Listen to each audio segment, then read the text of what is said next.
Vous êtes un étudiant et vous êtes en train de passer un examen. Vous présentez devant le jury, vous avez préparé cet examen. Vous y avez passé des heures, vous avez lu des tonnes de fiches, vous connaissez vos sujets par cœur. L'examinateur vous pose une question sur un sujet que vous connaissez et en plus c'est un sujet que vous aimez. Et tout d'un coup, vous prenez conscience que vous oubliez des éléments essentiels de ce sujet, que vous connaissiez pourtant. Vous êtes en train de vous rendre compte que vous répondez à côté des questions, vous n'êtes pas dedans, que quelque chose ne va pas. Et effectivement, quand vous sortez de la salle, vous vous rendez compte que vous n'avez pas pu exprimer votre plein talent, qu'il y a beaucoup de choses que vous saviez, mais vous n'avez pas pu les dire. Vous n'avez pas pu avoir accès à ces informations pendant l'événement. Vous êtes un professionnel, vous êtes en train de faire une présentation importante. Vous avez peut-être en face de vous un client qui doit vous acheter quelque chose. Vous avez peut-être devant vous des décideurs qui doivent décider si vous êtes la bonne personne pour le poste. Vous donnez peut-être un budget pour un projet qui vous tient à cœur au sein de l'entreprise.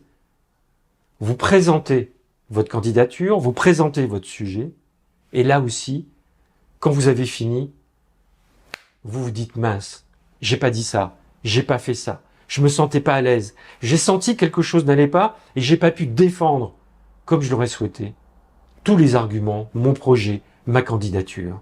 Et effectivement, le résultat n'est pas là, à la hauteur de vos attentes.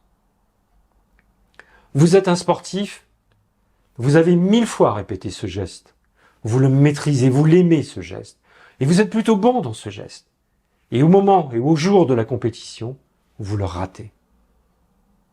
Voilà très rapidement quelques exemples qui montrent que ce qui n'a pas été, c'est la préparation mentale.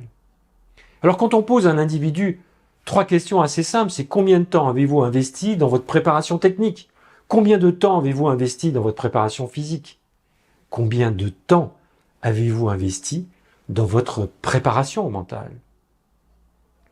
Si sur les 2 premières questions, généralement, on trouve un petit peu de temps, un petit peu de moyens alloués, généralement, dans cette troisième dimension, la grande majorité des personnes n'y ont consacré 0 temps. Et en fait, tout le monde sait, intuitivement, que beaucoup de choses se passent dans notre tête. Nous sommes ainsi faits.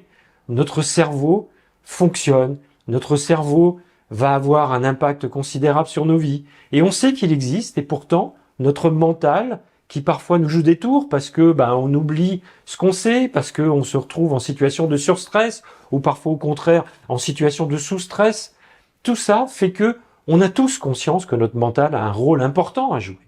Et que c'est très arbitraire de séparer le physique du mental. En fait, c'est une seule et même personne. Mais que fait-on pour renforcer notre mental? Que fait-on pour se préparer mentalement à un événement qui a de l'importance pour nous? Alors maintenant, si on devait définir ce qu'est la préparation mentale, eh bien la préparation mentale, c'est se préparer mentalement à un événement important pour nous. Que ce soit dans le domaine sportif, dans le domaine professionnel, ce que vous souhaitez. On a besoin de se préparer. On a besoin d'avoir accès à toutes ses ressources, à tout son talent.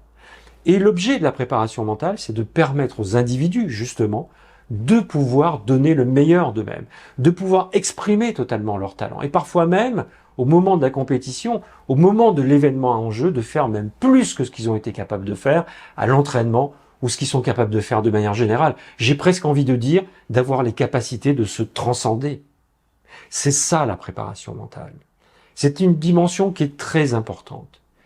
Et je me souviens, je vous ai mis le lien en bas d'une interview que j'avais fait dans mon podcast à une personne que j'avais préparée mentalement et qui a été champion du monde de MMA, pour ceux qui connaissent un peu les arts martiaux, champion du monde amateur de MMA dans sa catégorie, qui était la catégorie des lourds, qui est considérée comme la catégorie reine.